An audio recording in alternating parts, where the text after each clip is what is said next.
Tweetie here.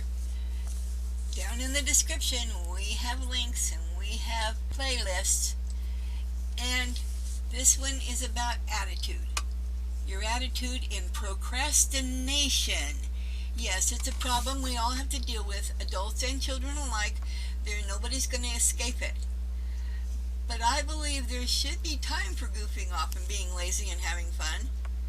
But that is not when you have something looming over you that needs to really be done.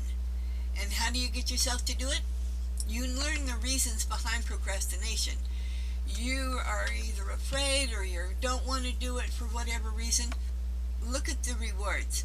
Are you going to be getting financial or emotional support because of doing whatever it is? Are you going to get a paycheck? Are you going to get candy, food, a date? Whatever it is, you need to figure out what that goal is in front of you that will make you turn around and quit procrastinating, especially when it comes to prepping and preparing for emergencies for you and your loved ones. Give us a thumbs up and be sure to subscribe if you want more. Angels all around. Bye now.